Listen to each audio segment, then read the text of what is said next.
with some power to it, please let me know. What's the brew this morning, my friend? I picked up some Cameron's coffee Jamaican blend. Nice. Yeah, it's Very a solid nice. blend. Solid blend. Good. Ugh. Good, good, good. Can you send me another present? Because I'm out. I'll look into it. Thank you. I'll look into Now, it. you said and told me you had some roasting to do. Oh yeah, and it's not just coffee beans we're roasting today, Snowman. Well, I won't even try to play the element because every time I played something, it kept repeating in my headset. So I'm just going to tell you to go. All right, I'm gonna go. So Brian Cashman, first off, you're on the hot seat, and I'll tell you why. So usually, Brian Cashman has a pretty good history of making some solid trades. Yeah, The Clemens, Wells for Clemens, Leday for Justice. That was back in the 90s, 2000s. This is now 2023, and you're in yes, your it is. almost 30th year with the team. And Can you believe that? yeah, I know. I think it's his year 27, 27, 28. Yeah, that sounds But right. anyway, but anyway, that was 1996 when he was hired. This is 2023. Now, you know where you needed help at the trade deadline. You need help at starting pitching. You need help at left field. You need help You at need a in. needed pitching period. Needed pitching period because that pitching staff for the Yankees is getting blown to smithereens. Well, with the exception of Garrett Cole, yes, yeah. I mean, the only pitcher they did pick up was from your White Sox, Kenyon Middleton, who has kind Yep. of opened a can of worms yesterday, uh, alleging that the ball club has no rules in that bullpen. There's no rules in that clubhouse. There's no No, rules there in is. No, there isn't. I meetings can. with practice. Yeah. Hey, I can verify that. I've. I'll use the headset. There's nothing. There's nothing there, and I've went off on the White Sox before, and I'll probably do it this afternoon. Keep going. All right. So he failed to get that help. Usually they make a splash at the trade deadline, try to get a guy who will help the team with offense, with pitching. Yep. Yep. None of that. None of that. No. Nothing. And I think there's two parts to it. First off, Okay. it's Hal. First off, it's Hal Steinbrenner trying to convince him to save money, so you don't have to pay the luxury tax every year. Right. Right. But I have a feeling they're going to try to go after Shohei Ohtani in free agency. I don't think he'll sign with the Yankees. I think he'll stay on the West Coast. But I think it was also he's also sold you want to know where I think Shohei Ohtani will end up? Dodgers. No, hell no. Really? Hell to the no. I think he's going to Okay. Northern California. Well, you know what's funny is that I mentioned in the comment section the other day the Giants almost signed Aaron Judge in the offseason. Yeah, They did. offered him more money for more years, but Mhm. Cashman somehow convinced him to come back to the Mets or the Yankees. Excuse me. Sorry, I swore. I didn't mean to say the Mets. I said it again. But I think the other part of it is Cashman was sold snake oil by Aaron Boone, convincing him to go the analytics route. Yeah. And because of that, he suffered from analysis paralysis at the trade deadline. Right. And I could kind of see the fact that Cashman was losing his touch with the trading last year. Yeah. When he traded for Harrison Bader, who when he's on the field, he can spark the offense, but it's just too bad he's made of glass. Yep. Gee, I said that a few times today. That entire outfield is made of glass between Judge, Bader, Stanton, who to his credit's been crushing the ball lately, but he's somewhere hovering right just above the Mendoza line right now. I think he's batting 203. Yeah. And he traded Jordan Montgomery, who was arguably the best left-handed prospect the Yankees have had since Andy Pettitte. Traded him to St. Louis. He's now with the Rangers on a pennant chase. And on top of that, you trade him for Frankie Montas, who lasted all of 8 games, won up on the IL, and is probably not available until next month because he had arthroscopic surgery on his shoulder. Right. And on top of that, there was rumors that Cashman at the trade deadline was looking to deal Gleyber Torres, who right now is the Yankees' best hitter, hitting a paltry 270. I mean, that's how pitiful this Yankee offense has been this year. Your leading hitter is hitting 270. 270. Yep. 270. And they got 7 runs yesterday and they lost. They came back from 5-1 down and lost. The Jake Myers.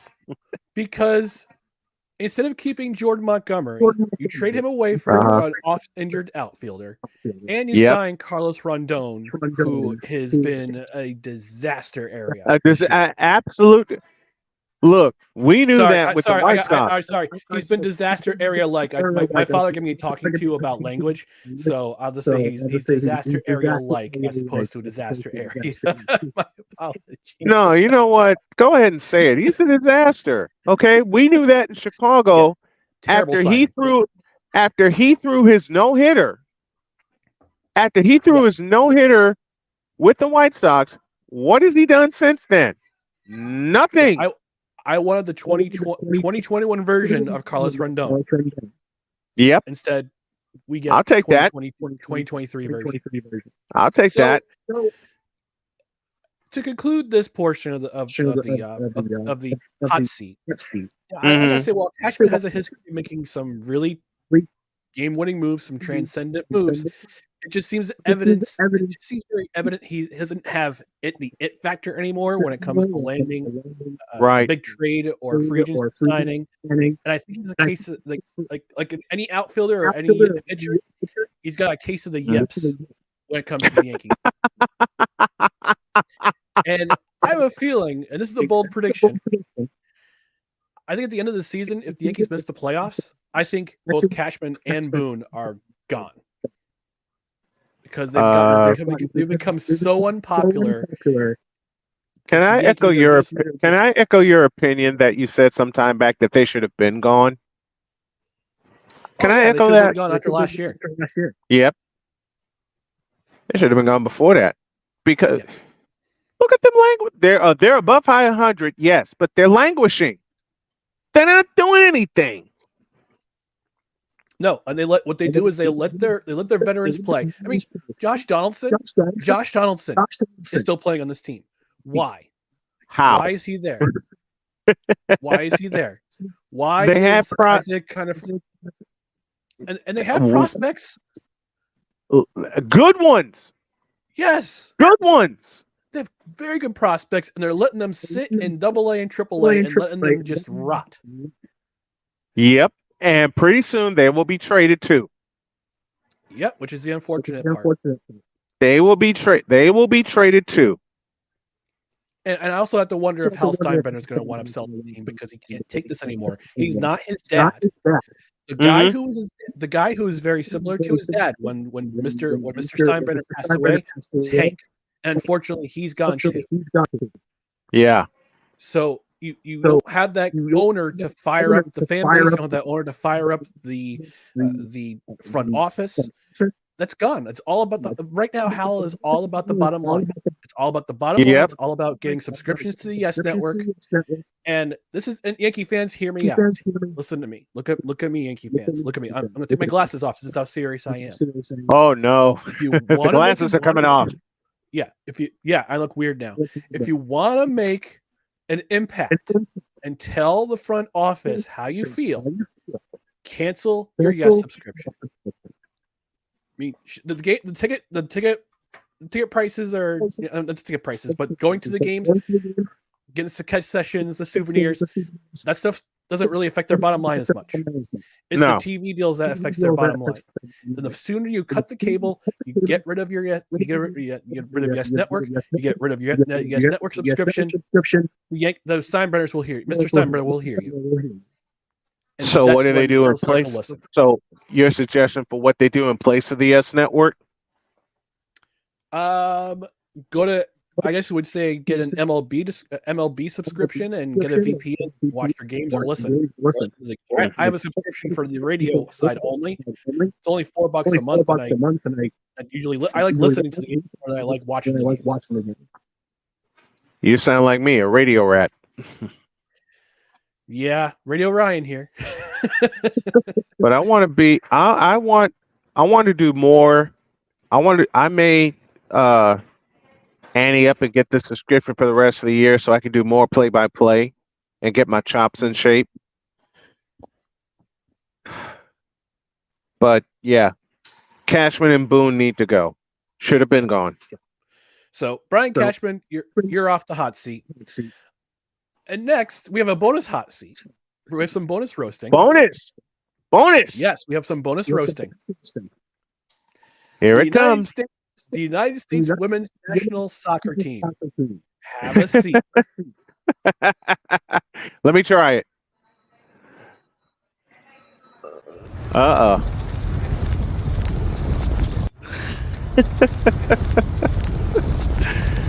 going to enjoy this one. All right, sick 'em. All right, U.S. Women's National Team. They've been in the news for quite a while about how they're quote woefully underpaid, unquote. When in actuality, they get paid more than the men's team because they get extra benefits. They negotiate extra benefits in their contract. So not only they get paid more, but they also get additional benefits on top of that. Shout out to Nate the lawyer. Watch his really great breakdown of the contracts for the U.S. men's and women's national teams. So when the men's national team advanced to the World Cup last year, they got out of group stage, they went to knockout stage. Right. They earned $7.5 million from that. Actually, it was $15 million. It was $15 million. It got split in half. But again, wow. The women got paid more because they negotiated extra benefits in their contracts. So now here we are, leading up to the Women's World Cup, defending national champions, defending world champions. And they came in, it just seems like they came in with a sense of entitlement. We're entitled to this World Cup title. We did, look at us, we did so much for women's soccer going forward, for the national team. We negotiated these contracts, and our poo don't stink. Like crown us. Just crown us. We did so much for you. Right. So much for you. So they beat Vietnam in their group opener like they're supposed to because it's Vietnam. But their lack of patriotism was shown because you see a video of half the team with their hand over their heart singing the national anthem beforehand. Right. The other half of the team with their hands behind their backs, not singing at all. Mm-hmm. And I'm sure they had their reasons. They wanted to be stoic on TV. They were in the zone. Yeah. I think that part of it is crap. I think that is the fact that they were protesting for whatever reason. They're, the whole social justice thing. Leave that stuff behind. Okay. You're representing your country. Yeah. You are representing Stars and Stripes. You are representing the United States of America. Okay. On the world stage. Mm-hmm. If you want to, why are you still wearing the uniform if you're not going to act like you want to be part of the team by singing the national anthem? If you believe that there was perceived injustice that's still going on, you should have just stayed home. Yep. So arrogance, lack of patriotism, lack of national pride. And in group play, they barely got out of group play. They beat Vietnam, which is you're supposed to beat Vietnam. Yeah. They fought back against the Netherlands to draw. and they drew against Portugal and almost lost that game. They almost did not make it out of the group stage. They should have lost. They should have lost. But that's not what made me lose my mind. Was that draw? What made me lose my mind was after the game.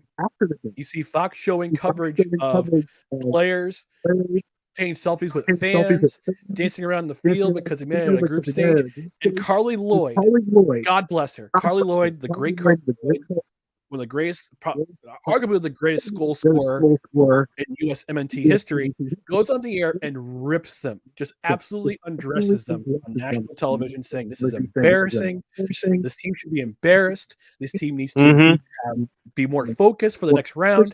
And you're celebrating and taking selfies like you just won the group. Very similar speech to the "Get Off My Lawn" speech by Alexi Lalas in 2018 when the U.S. men's national team was trying to actually failed to qualify for the World Cup. They did. Then came the knockout stage. Scoreless draw against Sweden. They go to PKs. Go to penalty kicks. Yeah. Sweden's making all their penalty kicks. And then a certain blue-haired loudmouth comes up. Sorry. Oh, no. Loudmouthed individual comes up. And shanks it wide to the right.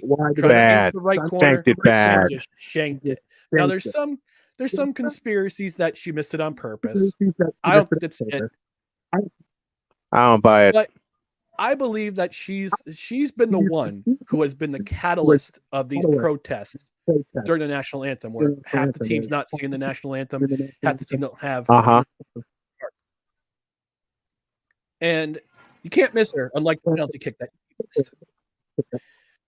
So this law, I think, is beneficial because it gives the a chance to cleanse what I believe has become a toxic culture in that locker room. I believe it. A lot of it has to do with this blue-haired individual who shall remain nameless. But you can who shall absolutely remain nameless. I'm sure not going to mention who she is. I think we've been invaded. Oh boy. Hey. Good morning, Fanatics Feedback. Okay. Those who are listening and viewing. And good morning to you, Snowman, and good morning to you, Mr. McCarthy. Yeah, guess who? Good morning, Mr. Johnson. Guess who? The Element Kang is here. The Element Kang. Oh Lord, the mad scientist now. The Element Kang. Oh Lord. He stopped us again. Another comedic uppercut. Another comedic uppercut brought to you by Sucker Punch Beverages.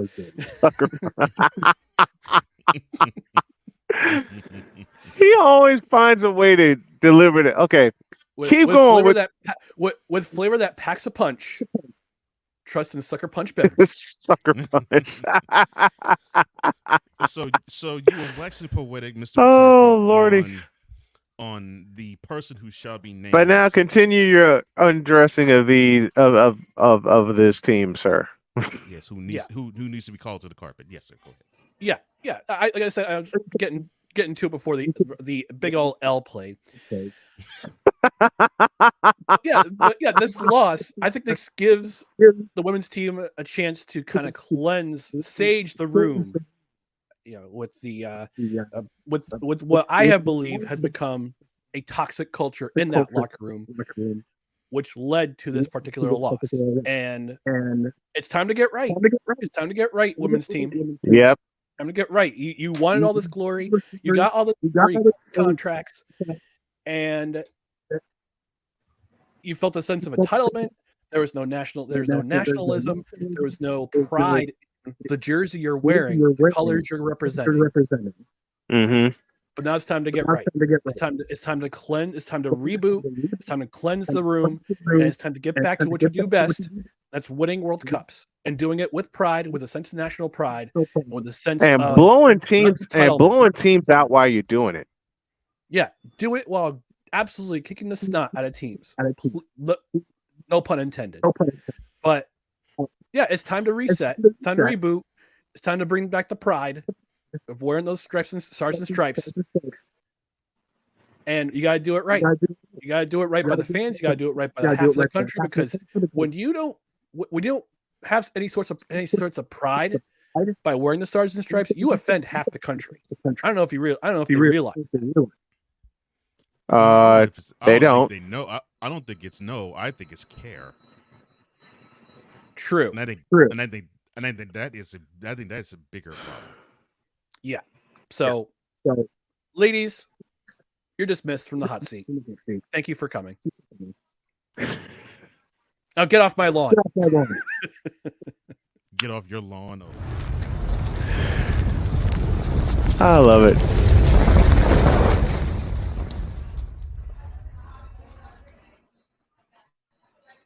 Off your lawn. Oh, good Lord. I had to channel my inner Alexi Lawless for that one. I haven't seen that guy in a long time. He's now a lead analyst for Fox. Yeah, I figured. I figured he had to have some high post somewhere, because I have missed hearing him in his commentary. Oh, he's excellent. I love Alexi Lawless. I do too. He's brilliant. Great analysis. Love him. Yeah. All right, gentlemen. Hate to run so soon, but I gotta take off, go back to work. But well, tonight, no credentials required. We're doing our review of Ford versus Ferrari, and we hope you tune in at 8 p.m. Eastern. Movie. Great movie. Great movie. It's a great movie. Oh, yeah. And what's funny is that I was headed to my parents yesterday to do a visit and just do a little light cleaning. And part of the way there, guess which car I happened to follow? A Ford GT. Wow. Yeah. Interestingly enough. Life entertaining art. Okay. Yeah, good. for real. Well, as he joins us every single Monday at the bottom of hour number 1, he takes his leave of us, which is a sad thing. Ryan McCarthy of No Credentials Required fame. We thank you, sir, for always joining us and lighting up the chat as always. Thanks, guys. Appreciate you. Appreciate you too, man.